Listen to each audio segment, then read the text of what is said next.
welcome back to another episode right here at Andy Chang's Just Simple Stories, sponsored by Korean Warriors Incorporated. Today we're here at Underbelly, and today's representative at Underbelly is Cuisine and its chef, Gary Lee. Thank you so much for having us here today. Thank you for having me. So the first question I'd like to ask is, can you tell us a little bit about the history of Underbelly? Underbelly started off a little over 5 years ago. Many years ago, before the Houston culinary scene really took off, and people thought Houston food, they thought steakhouses and barbecue joints and Tex-Mex, and then a bunch of capitalism. What Shepard had in mind, he wanted to put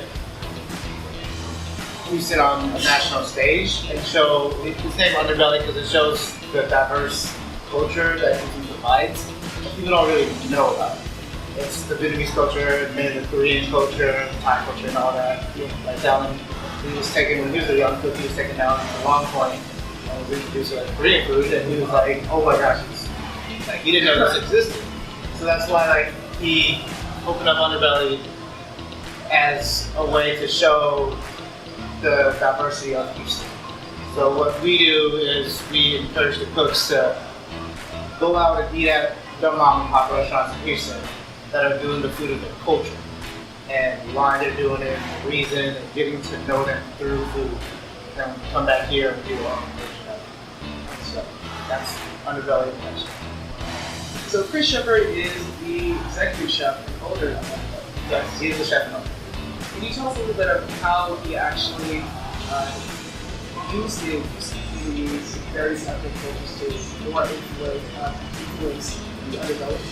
It's like we are a local restaurant, so he believes that we get everything strictly from the farmers, the ranchers, believes in sustainability. So in that way, we are getting back to the community, and we're representing Houston. And just like you said, it's all about learning from all the different cultures that Houston provides and with Korea. And we just do our own version of it. We're not doing an exact replica of it, we just use that as inspiration to do our own product. And I believe that is Underbelly's philosophy. The philosophy is, we have a few rules at Underbelly. We buy directly from farmers. Our food is inspired by the cultures of Houston, and it's all about relationships. Yes. Now, you talked about the first rule, which is about the buying directly from farmers. Could you embellish a little more about the second 2 rules? About how it's about relationships and how the other cultures are. Well, it's building relationships. It's all about family. We are all about family. We don't look at farmers as you guys are farmers and you work in the kitchen. We're the restaurant side. We look at it as they're just the other side of the coin. Like, we're all family, we're all in this together, we're all just trying to make a living and stuff like that. And without them, there would be no Underbelly. So it's not just, hey, you guys are the farmers, you guys are our purveyors, and we get stuff from you guys. It's, you guys are family. We accept all the farmers in here as family. So we definitely work a little backwards than most restaurants. Like, a lot of restaurants, they'll order products that they need for a dish, and they'll play with it and take it here and there. We do it as like the farmers just come and bring us at least what the product. Like, this is all of our produce. Do something. We use that as inspiration. Like, okay, we have to do something with this. Does it mean that your food actually changes every day, or is it like a set? Our menu changes every day. For the most part, I think there's only 3 to 4 dishes that stays on, that does not change. But our menu usually consists of 20, 21 items, and everything changes every single day. How do you really determine that? It's based on what you get from the farmers? Yeah, absolutely. It's whatever we get, whatever we use as inspiration, wherever cooks, whatever one went out to eat the night before, at like Longhorn or Chinatown or anywhere, like a mom and pop restaurant. And we're like, wow, they did this was the food of their culture, and I want to do something like that. So we make those decisions like, this didn't work out, this did work out, we're completely out of this, so we'll change it up. Keeps us all on our toes. Oh, that's okay. Do you mind sharing with us a little about your own personal experience before Underbelly as someone in culinary arts? I grew up with 2 older brothers, so there's just 3 boys. My mom, just like everyone else says, they're not the best cook in the world. And my mom is an amazing cook. Oh, yeah. The best Vietnamese food you can think of. Right. So every time there was family events or get-togethers, my mom would always want to cook. Having 3 boys, we always had help. So I really wasn't afraid of the kitchen. I grew up in the kitchen and didn't really fall in love with cooking until I first moved out on my own in my early 20s and I really had to cook on my own. And that's when I completely fell in love with it and it became quite therapeutic to me. It's like I know that if I went into the kitchen and cooked something for those 1 to 2 hours, I can just nothing else matters. Right? I can just cook and figure out my thoughts and everything like that. And then that's when I was like, you know, this is what I want to do. And that's all I like to do. Do you mind sharing with us some of your own favorite dishes that you like to make or some dishes that you enjoy? It's just weird because we put all this great food here, but food that I like to eat is just like very, very simple, homey, like comfort food. You know, like I'm happy with a sandwich, or I'm happy with like a good bowl of soup. You know, just something that's just like, it's soulful. Like, to me, I would rather have soulful food than food that's too happy. Would you say those are some of the influences and signature dishes here at Underbelly, or could you share us a little more about the signature? Absolutely. I think like some of our signature dishes like the Korean braised goat and dumplings, the Chapdat style snapper and stuff like that. It embarks on memory. That's how I always approach food. It's like people eat this or make it. It's like what memory I'm pulling from. You know, like stuff like, hey, this is something that I ate growing up. So it embarks memory, and I want to try and embark that on the people that eat it too. They want to eat it and be like, wow, this took me back to when I was in Korea. This took me back to when I was in Vietnam, or when I was in Alabama, something. Like I want to memory and not just putting stuff on a plate.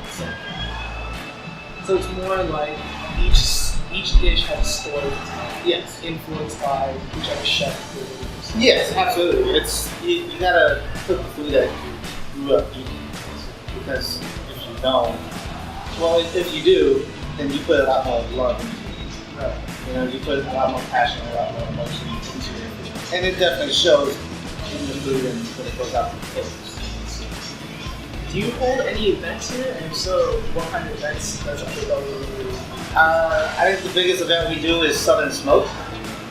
We usually do it in the fall.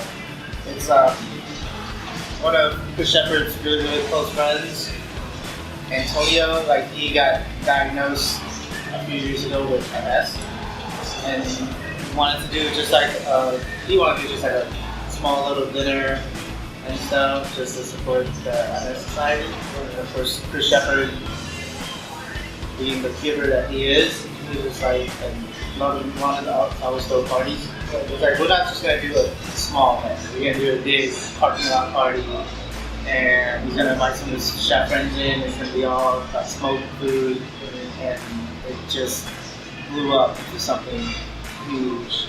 So this year's gonna be our 3rd year doing it, and 100% of it completely goes to the MS Society. So that's the biggest. I think the first year we raised $180,000, and last year we did $200,000. So this year we're trying to completely 100% just to MS. So it's really more of a family environment. Yeah, we're definitely family. We're not colleagues, we're not co-workers, we're not people that work together, we're not boss, subordinate, and we are family. Everyone's opinion matters, we respect one another.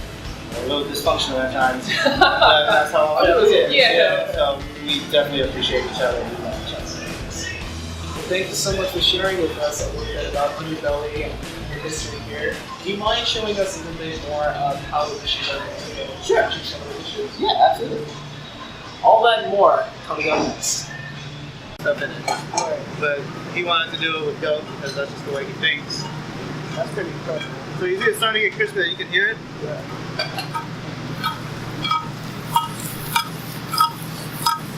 Kind of what you want right there. Okay. And then we add the goat meat. We add a little bit of beer. They're gonna pop on you. Then we add gochujang. And a little bit of butter.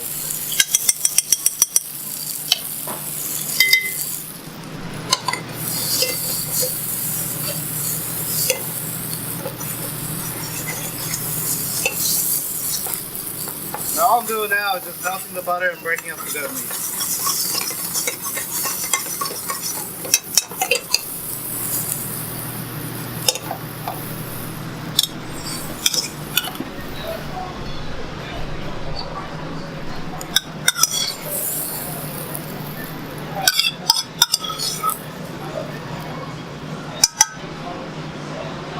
Top of a little green onion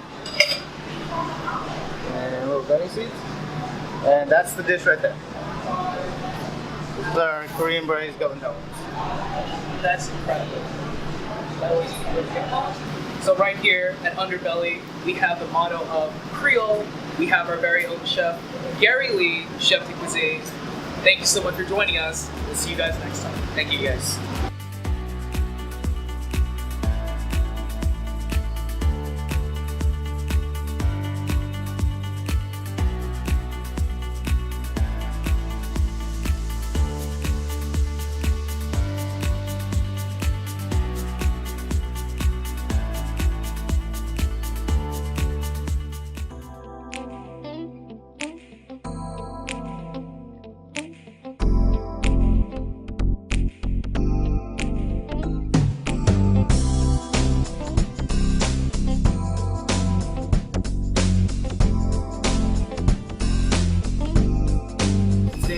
We have our representative, Benjamin Bird. Thank you so much for having us. My pleasure.